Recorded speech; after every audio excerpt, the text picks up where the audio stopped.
Hello, and welcome to the 110th Annual Membership Meeting of the Salina Area Chamber of Commerce.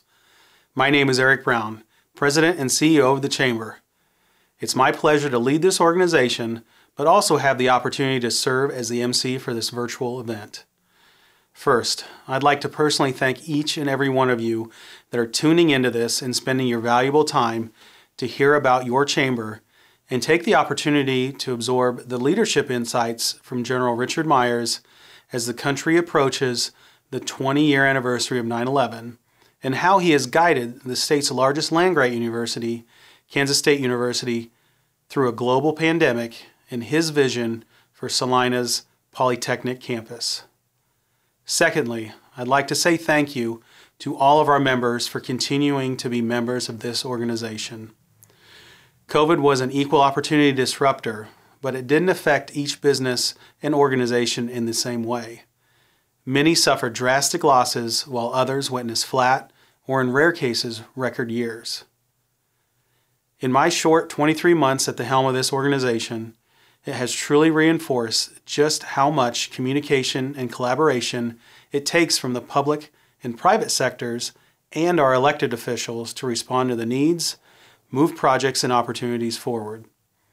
With that in mind, I'd like to say thanks to and recognize all of our elected officials at the local, state, and federal levels, and also the local community business, education, and public leadership.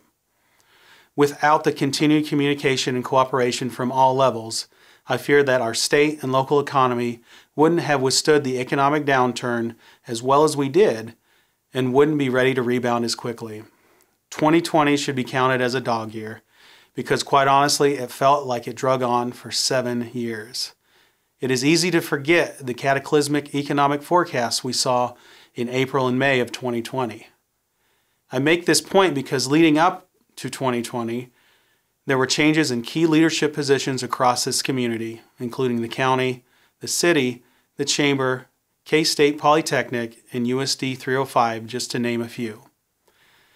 Being in the middle of tough conversations and decisions in 2020 that we all didn't necessarily agree with, all parties involved worked together to toe the line between public health and economic health.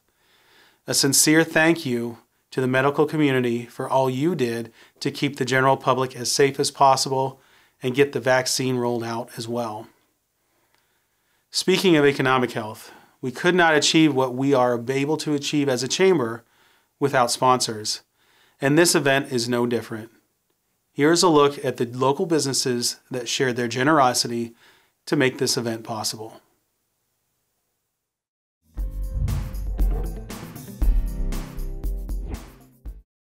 At the Bennington State Bank, we don't just do business in our communities, we invest in them. Working with our customers and our communities is what we love to do. And what makes the Bennington State Bank your trusted hometown bank. At Evergy, we're working to develop various forms of renewable energy. About half the power we provide today comes from clean energy sources. We're talking about wind and solar, and that's exciting. I'm proud to get up every day and generate power for my community.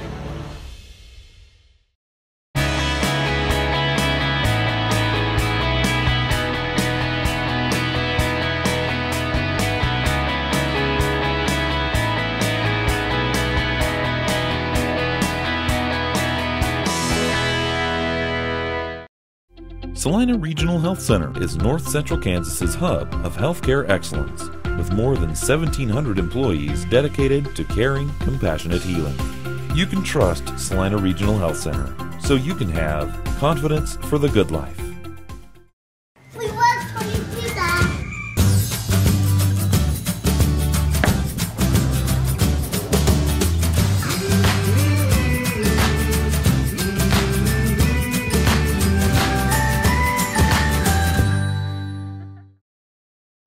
Air service at the Salina Regional Airport, now with new United Express jet service operated by SkyWest Airlines. Conveniently connect to United's global network in Chicago O'Hare and Denver. Book your tickets today at united.com.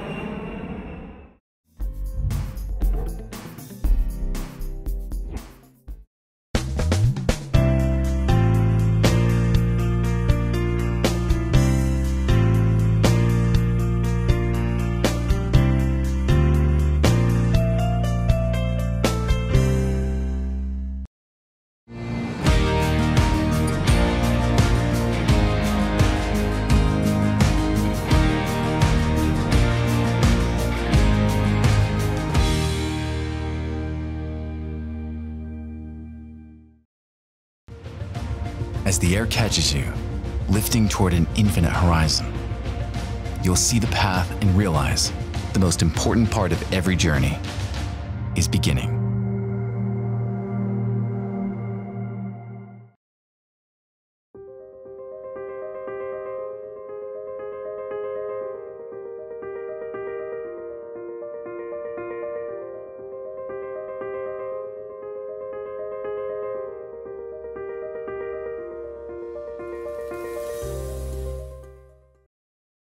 Sunflower Bank is nearly 130 years strong, and we're investing in our business so we can invest in your business. All serviced right here out of Celina.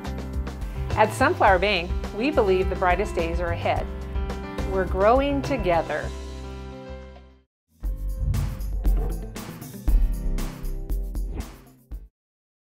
Wealth is more than money. Wealth is about creating a more meaningful life. Be Wealth Financial Advisors want to help you be planning, be prepared, be living, and be like James Lambert. Be Wealth, member FINRA SIPC. We would also like to thank the following silver sponsors: Blue Beacon, Crown Distributors, First Bank Kansas, and Nextech Wireless. The Salina Area Chamber of Commerce extends its gratitude to all these sponsors for their contributions towards this event. We appreciate not only your sponsorship today, but also the contributions of time, resources, and leadership that your organizations make to the Salina area. Thank you again for your support of our organization and the community as a whole, especially through the pandemic. Big thank you to Be Wealth for being willing to stay involved and provide the sponsorship meals today. Each year, the Chamber has several individuals who have completed their term on the Chamber Board of Directors. We want to recognize those individuals at this time.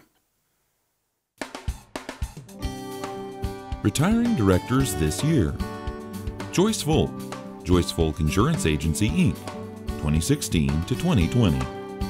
Jennifer Brantley, Schwann's Global Supply Chain, Inc., 2017 to 2020. Dax Mars, Kansas Bankers Technologies, 2017 to 2020.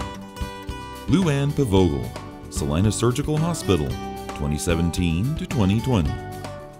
And Barb Young, Triad Manufacturing, 2017 to 2020.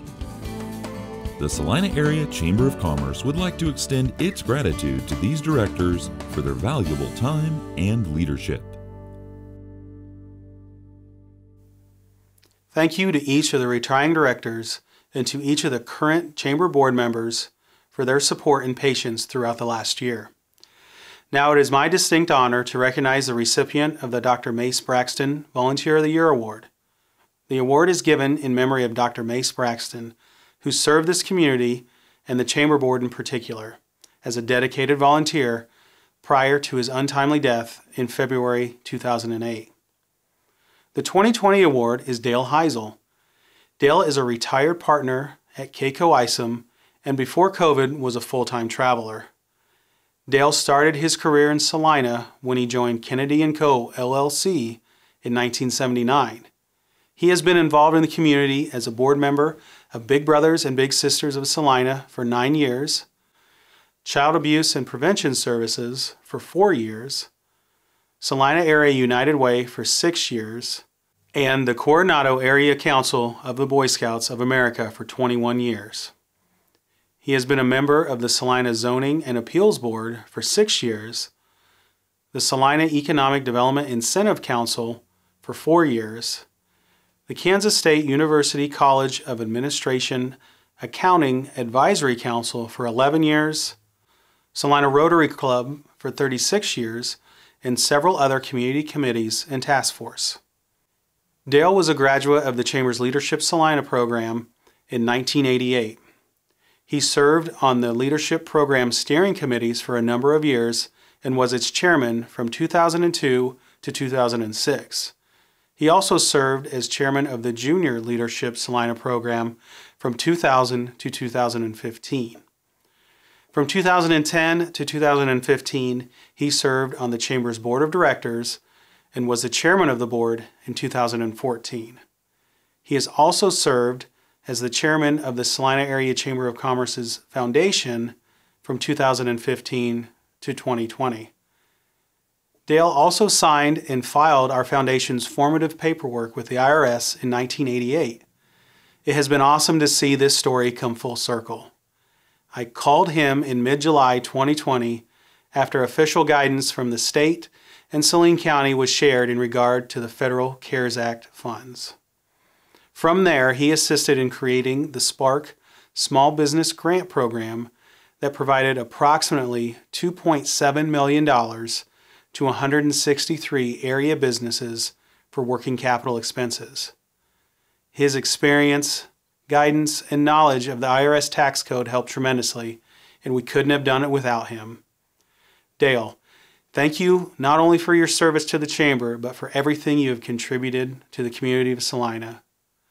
Congratulations on being named the Dr. Mace Braxton Volunteer of the Year. You have earned it. It's my pleasure to introduce the 2020 Board Chair of the Salina Area Chamber of Commerce. He has been a steady and staunch supporter of this organization for years during his longtime career with Kansas Gas. Now he is retired and has time for other hobbies, like a budding film career. He is the star of such commercials as the Be Well sponsorship commercial and is a poster boy for surgeries and recoveries at Salina Regional Health Center. You know him, you love him. 2020 Board Chair, James Lambert. Good afternoon. I am so happy to be able to be in front of you today.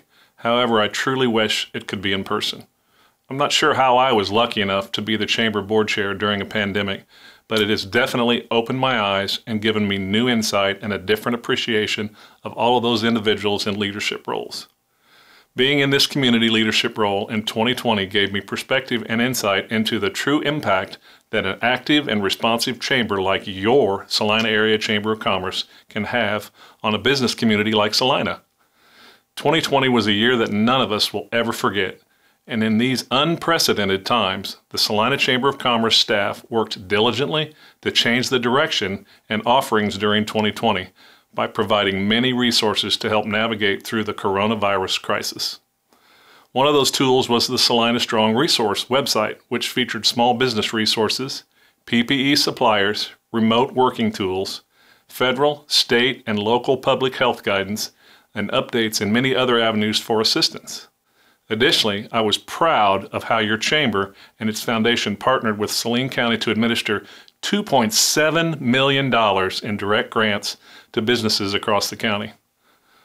The Chamber also made progress in the midst of a year that featured the COVID-19 pandemic, a stay-at-home order, phased reopenings, and numerous local health orders. I have been sincerely struck by the continued capital investments across our community. The announcement of several large projects, including the Great Plains Manufacturing and Schwann's expansions that combine for a total of $650 million in capital investment and will have construction crews in our community for the next 3 years, was a tremendous positive during these difficult times. These expansions were a competitive process, and kudos, and on behalf of the Chamber Board, I would like to thank Governor Kelly, Lieutenant Governor Toland, and the Kansas Department of Commerce for their efforts. I would also like to say thank you to the Salina Airport Authority, Salina Community Economic Development Organization, the City of Salina, Saline County, and our community utility partners, Kansas Gas Service and Evergy, for their tireless efforts and support of these projects. Finally, a big thank you to Schwann's and Great Plains Manufacturing for investing in the Salina community. It truly takes a collaborative approach across multiple organizations and entities to see projects and growth happen in our communities. Additionally, the continued investments in our downtown are attracting new storefronts, much-needed public infrastructure that continues to receive upgrades, and new entertainment attractions that opened in Salina in 2020. All of these play a vital part in the growth and attractiveness of a community from both a visitor and resident perspective, and your membership allows the Chamber to play a role in all of these efforts. Talent, retention, and recruitment continues to be a focal point for your Chamber. Our Imagine Salina initiative entered into its 3rd year. COVID slowed the campaign down briefly, but we finished the year strong and continued to market the career and quality of life opportunities that make Salina great. We launched the Imagine Salina website, created a new community highlight video, a testimonial video, and launched new social media marketing to encourage civic pride and engagement. In the course of 2020, the Imagine Celina website received over 30,000 unique visitors, 18 resumes were submitted, 93 requests for more information, and 6 customized community tours from applicants outside of Celina. The Imagine Celina initiative has 80 local private investors that share in our vision to grow the community. I would like to personally say thank you to these investors for their generosity. If your business isn't utilizing the Imagine Celina website as part of your company's recruitment efforts, please think of doing so in the future.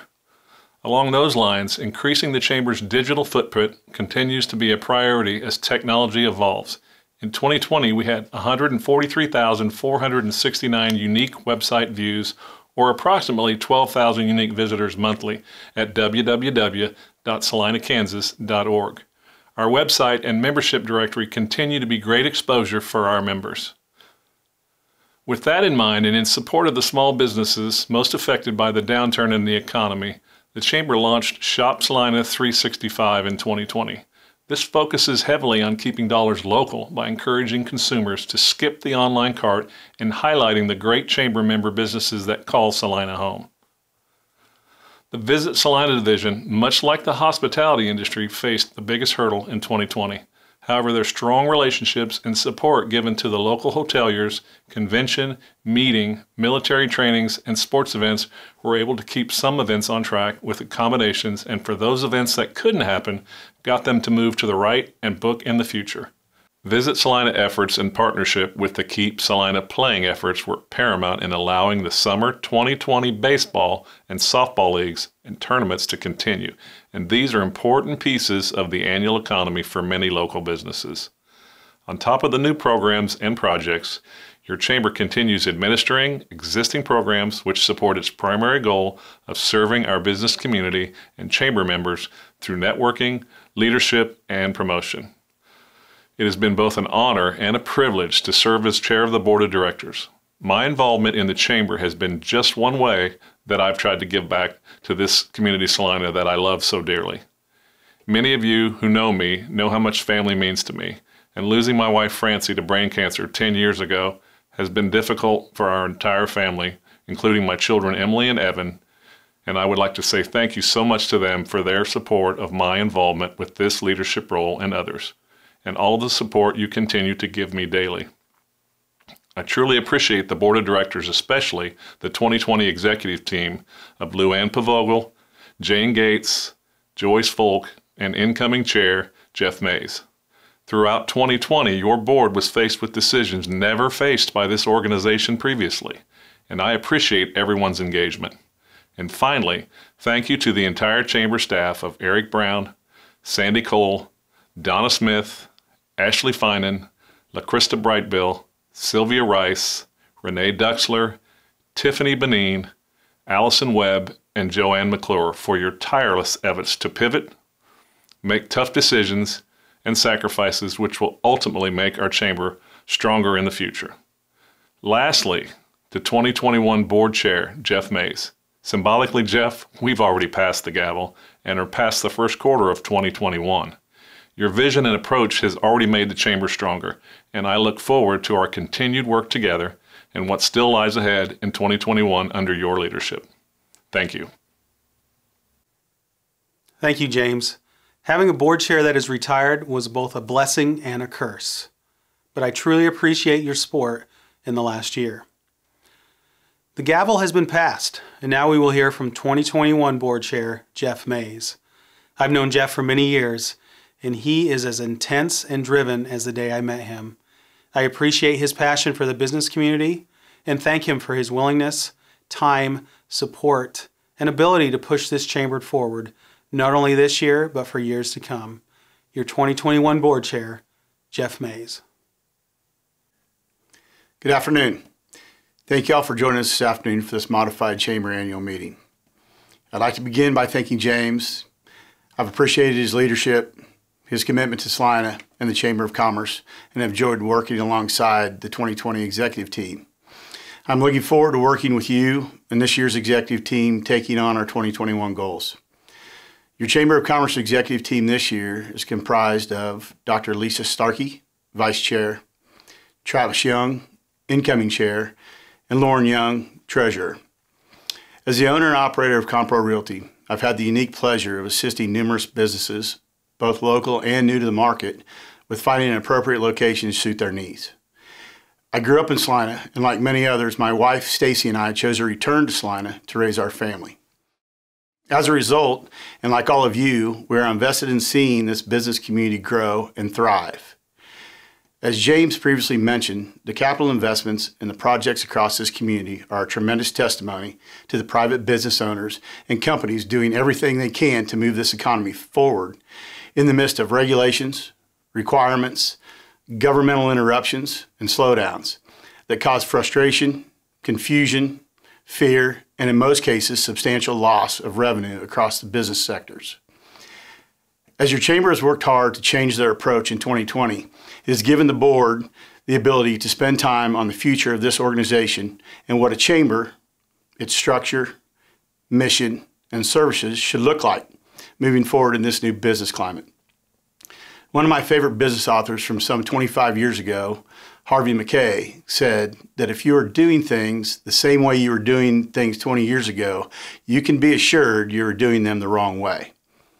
To that end, your chamber is spending the next couple of months strategic planning around mission statement.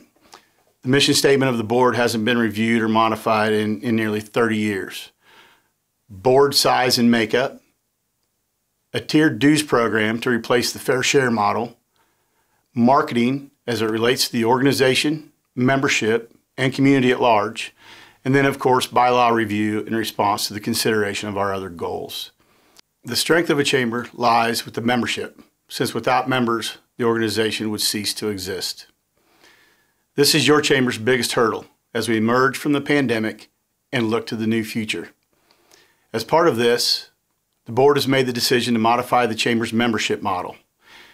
This decision was made over the course of many months, many staff hours, and hours of consult and discussion with other peer communities. What those efforts proved to us was that we are doing it the old way. The current fair share model has served the chamber well for many years, but the way businesses operate has changed drastically, and moving to a tiered model will give our members more choice and address the concerns we've heard from departing members. Our leading issue when visiting with canceling members is they don't recognize the value of the investment.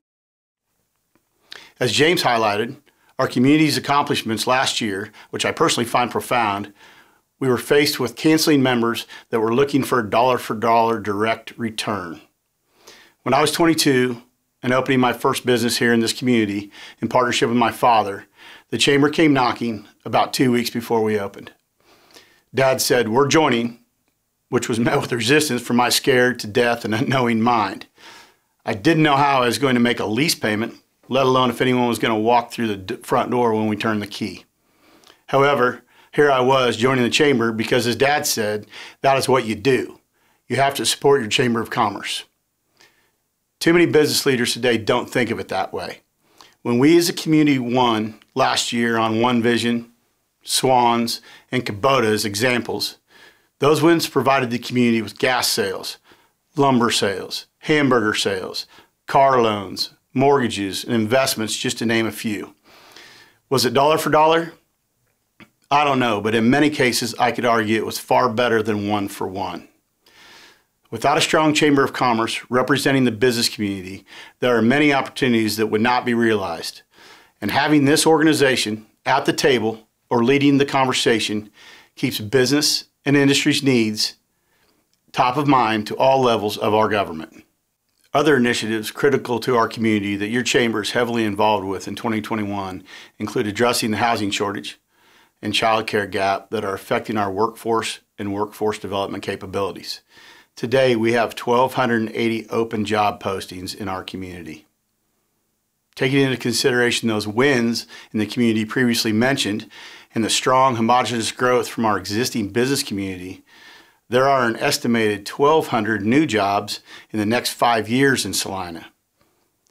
Those job opportunities project a need of 2,300 housing units, which can include high-density rentals to single-family owner-occupied homes.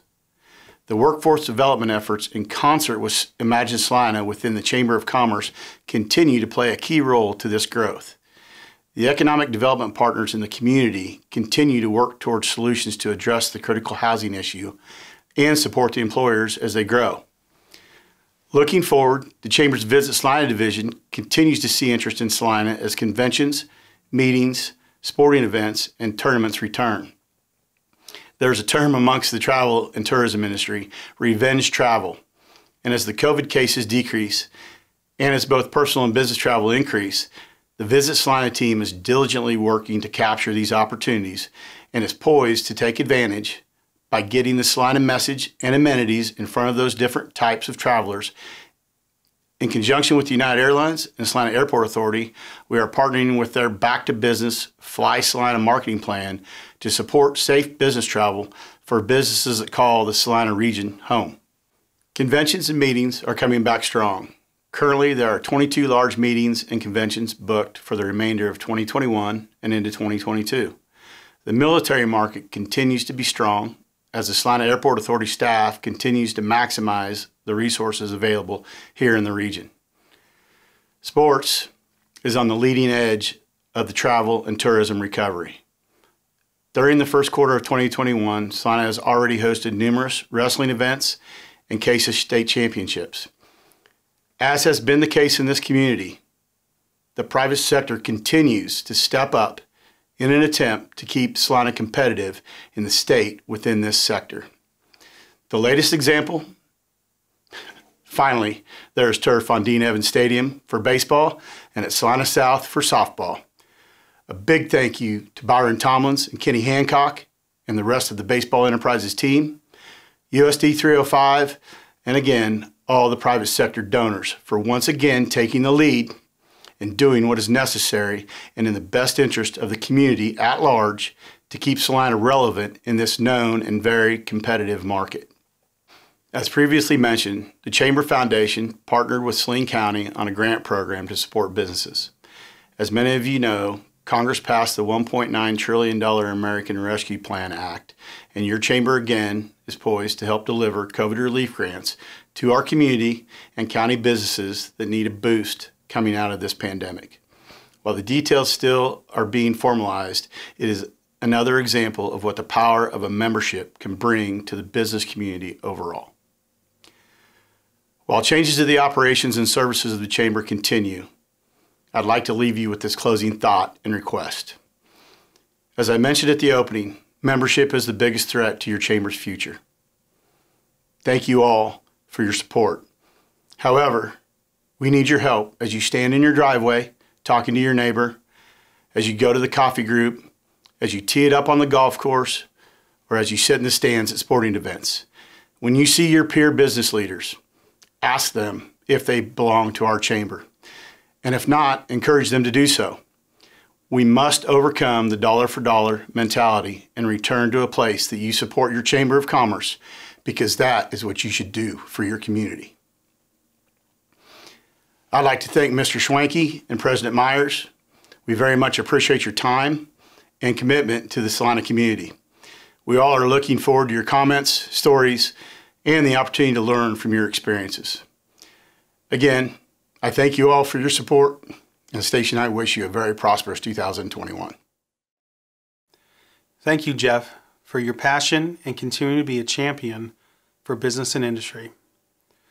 Our annual meeting task force met in earnest in September of 2020. The path forward for this event was very narrow, and we knew it would be very different than any other year.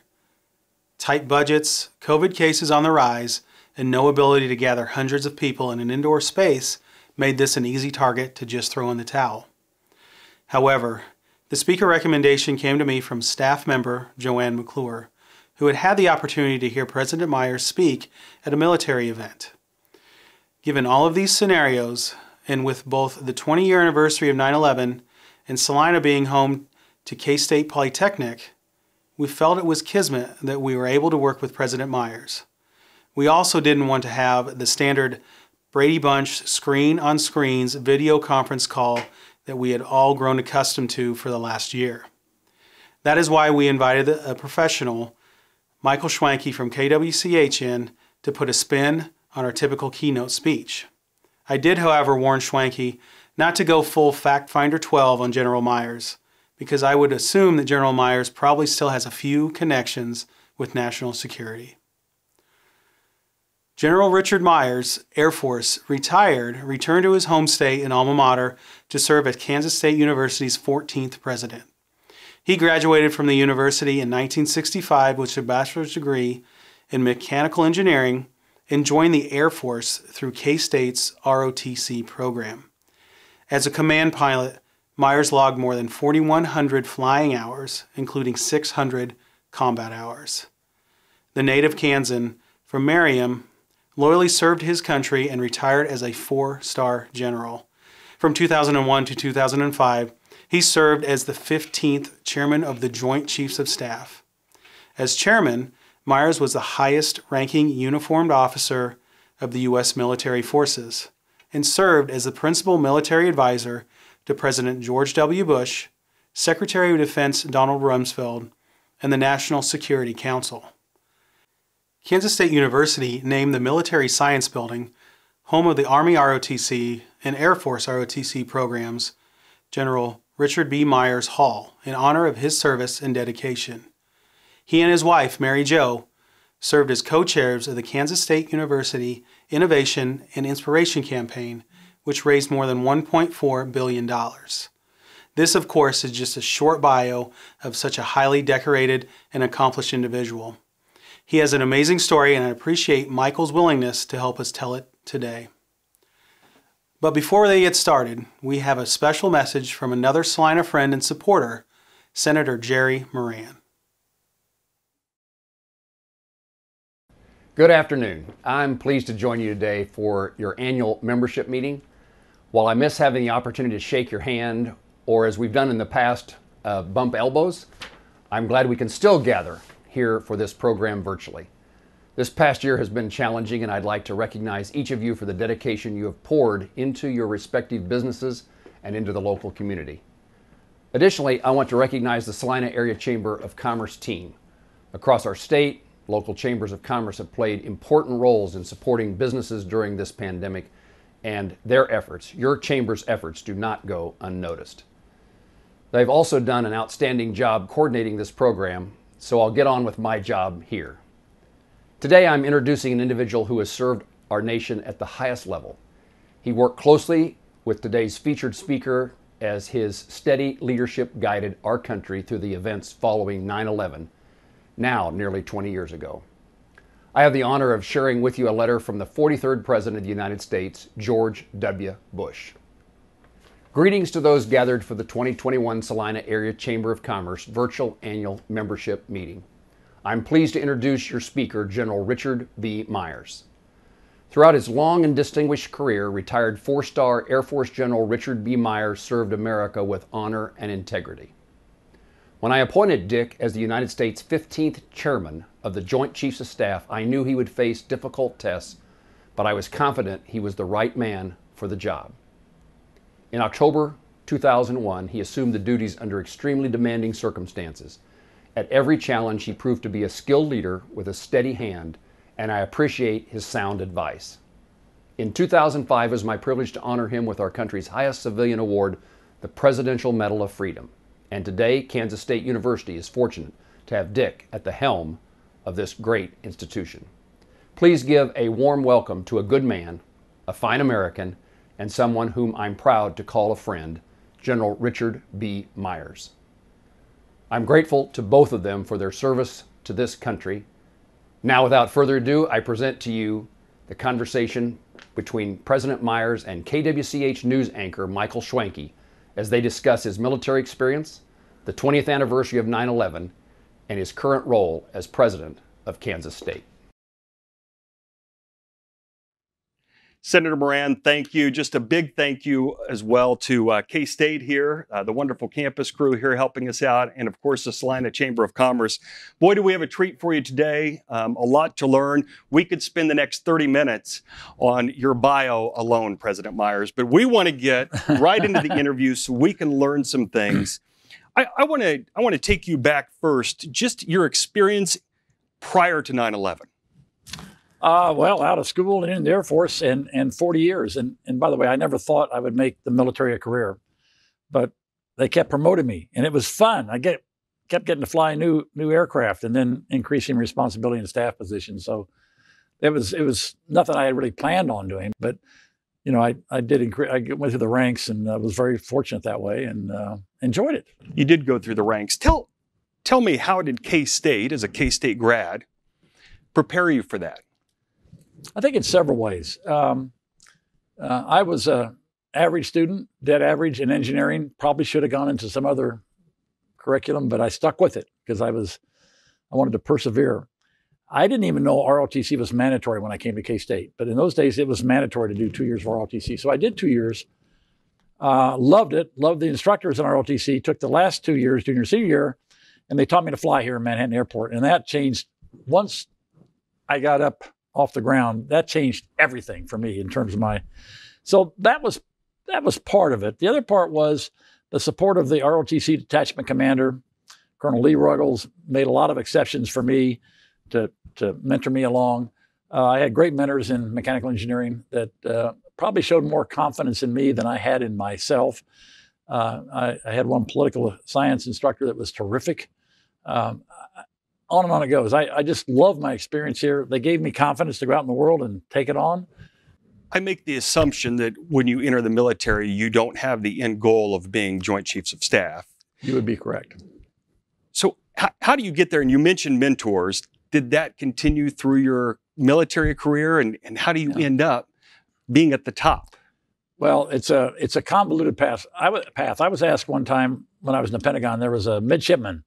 They were having their Pentagon Day, and this midshipman from Annapolis cornered me in the hallway. And he says, "I just got one question for you, General. How do you get to be chairman of the Joint Chiefs of Staff?"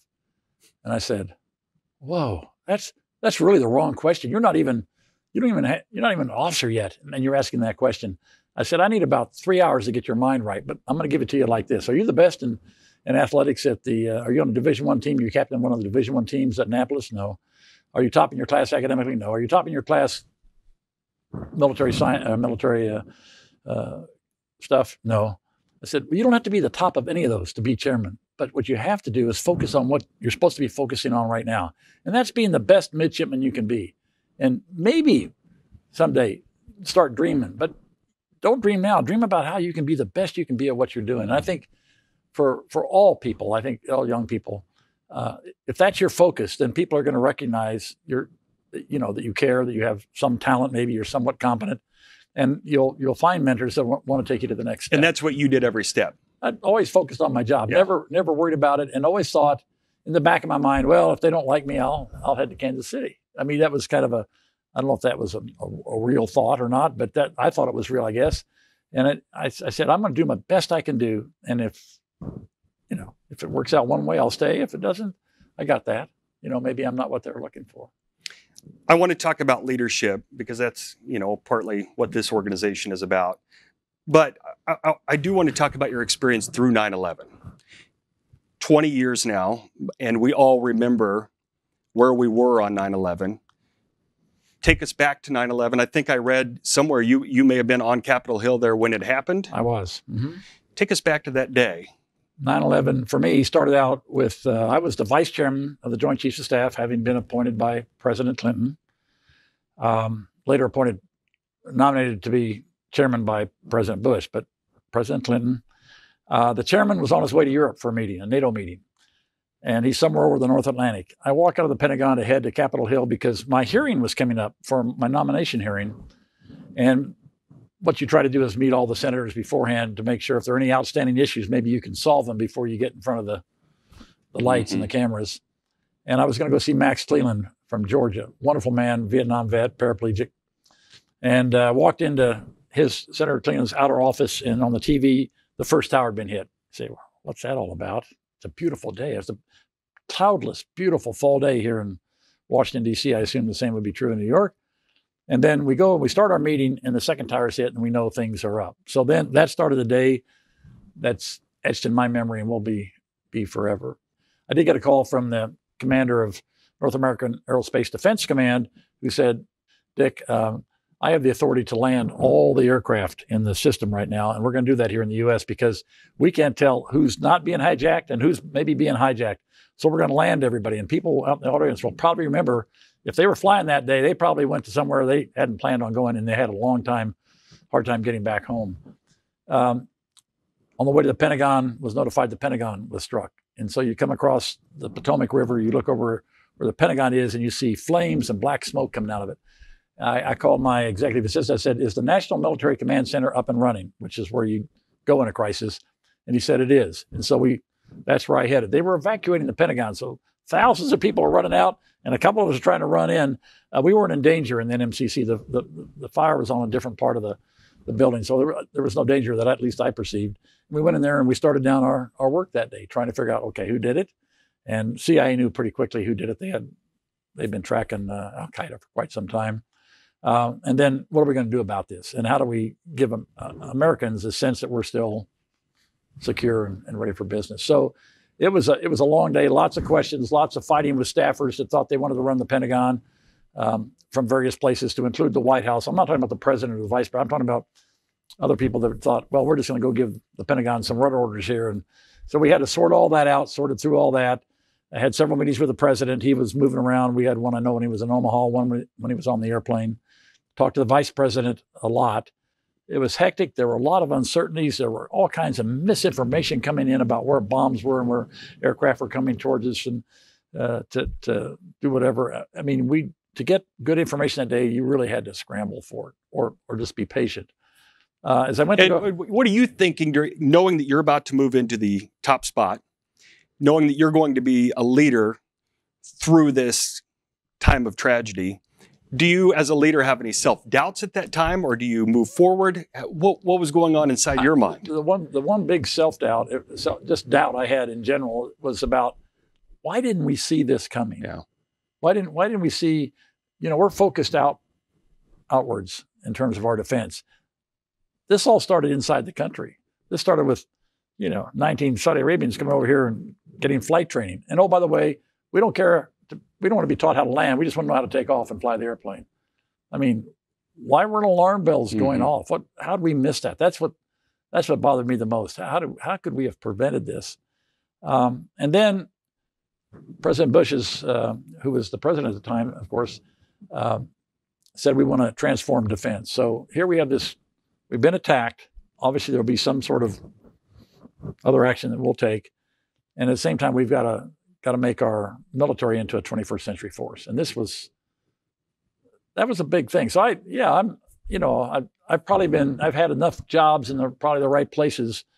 There's no one course to the chairmanship, but I mean, I seemed like I was probably as well prepared as anybody could be to do this. And the president had nominated me to do that. So I felt prepared, I guess, but not doubts as much as just hopes that I'm up for the task.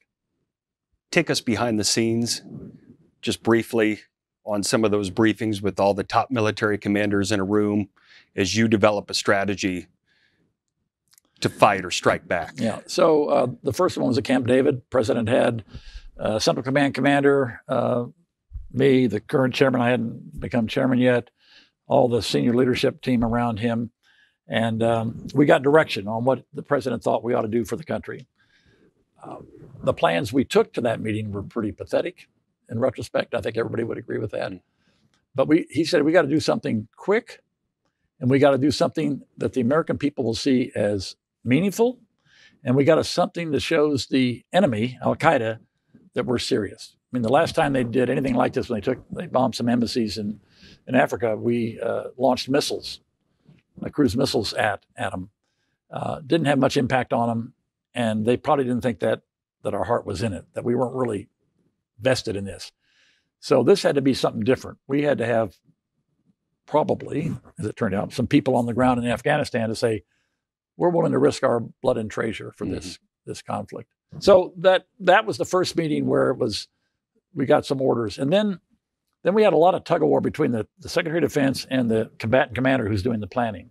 And some of those sessions were pretty hot. Civilian authority telling the military, I don't like this, I don't like that, that's too heavy, that's too light in terms of forces. And the military pushing back saying, no, Mr. Secretary, we need this, this, this, and this. And wading through that was a good tussle. And if you want any more details on that, you can read General Tommy Frank's book, and he'll outline that for you. My job as a chairman is try to facilitate all that and make sure we come out of this with something that we all agree is the right thing to do. And so I'd work both sides. I'd work the civilian side, I'd work the president's side, I'd work with General Franks and his folks too, and all the other Joint Chiefs of Staff. I mean, I wasn't doing this alone. Trying to get to some place we could all agree that's the direction we want to head. We'll wrap up with 9/11. Just your thoughts as we reflect back over the last 20 years, that it's been 20 years now. Well, we changed a lot of things, didn't we? We created something called the TSA, which we all now enjoy when we go to the airport. We get to go through a TSA line.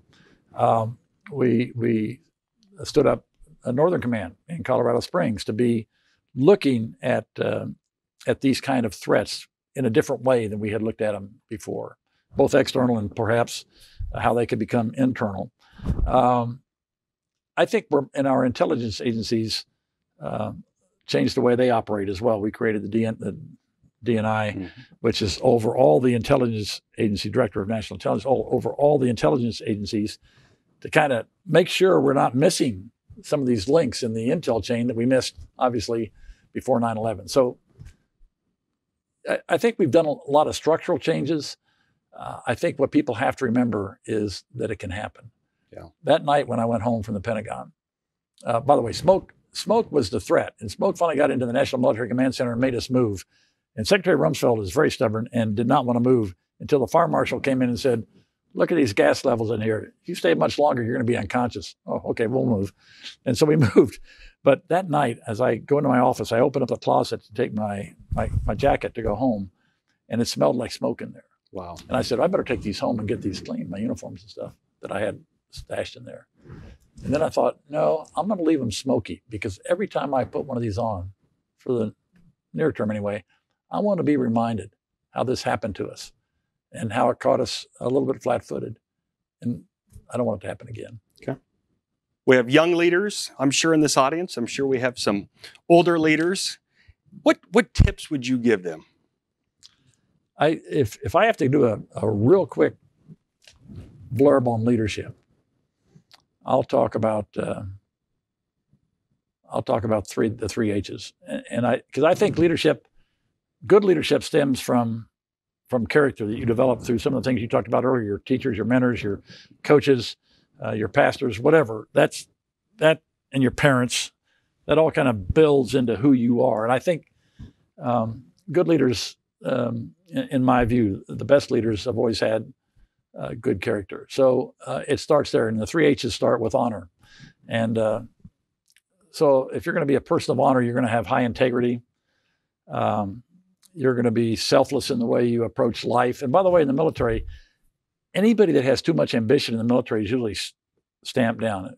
If I came in the military, or when I made colonel, if I said, I want to be chairman, or if I went up to my chief of staff of the Air Force as a general and said, hey, I want to be chairman, I mean, my next assignment would have been as a civilian.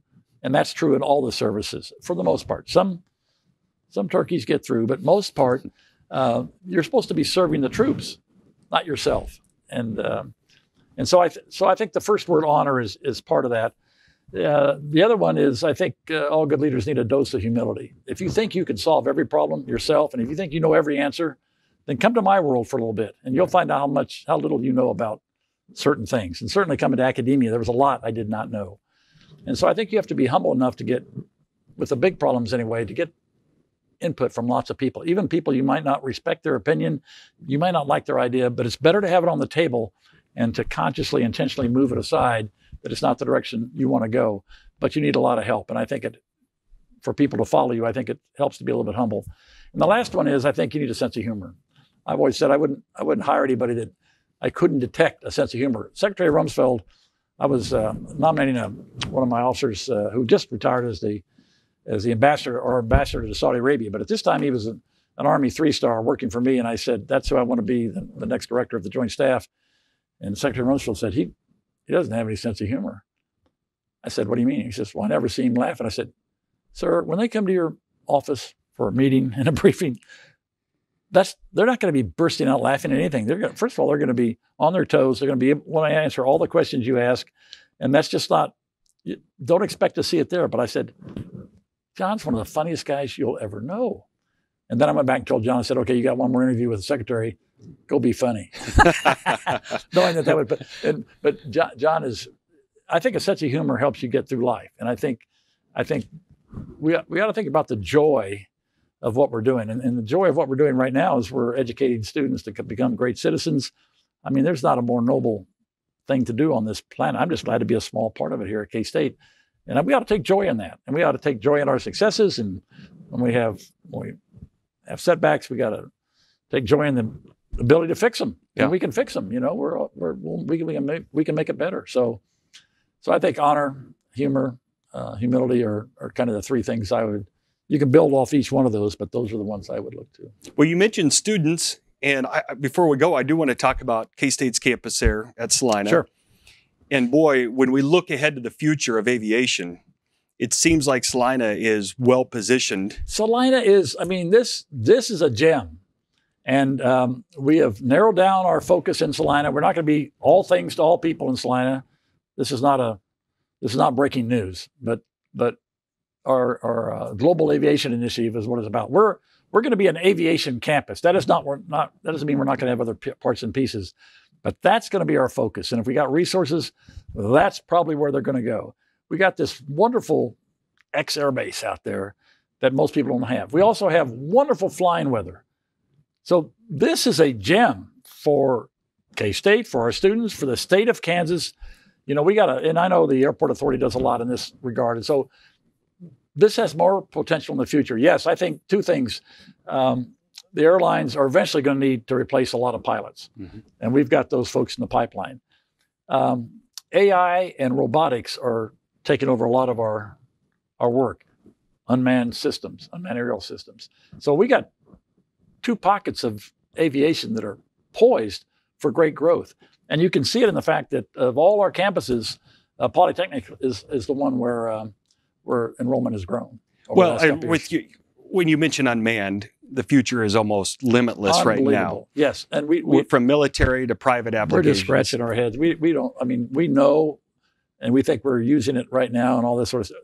We have no idea what it's going to be in a decade. I don't think anybody has any idea how unmanned is going to impact us in the future. And we have a nice niche in that area at Salina. We've got researchers and professors and now students. That's only going to grow, and the man part too. That's who we are. That's in our blood. Salina's been hosting lots of aircraft for a long period, and to have the old air base there, I mean, it is a gem for the state of Kansas, big time gem. It seems that you're seeing universities partner with private business more and work those partnerships to get the students where they need to be, set up their futures. Is that a focus for you here? Oh, sure. We've been doing internships for a long time. Part of we call it the Edge Collaboration District, where we have some office buildings that the foundation built. If a company wants to come in there, they have to have some direct tie to K-State. They either got to be here to help hire students, to provide internships while they're here on campus, or to research or some other tie. And so we're always looking for new industry partners. We have quite a few of them. And you look at the number of research grants that we've gotten, private industry has started to grow pretty nicely, and that we've done that intentionally, but started to grow pretty nicely.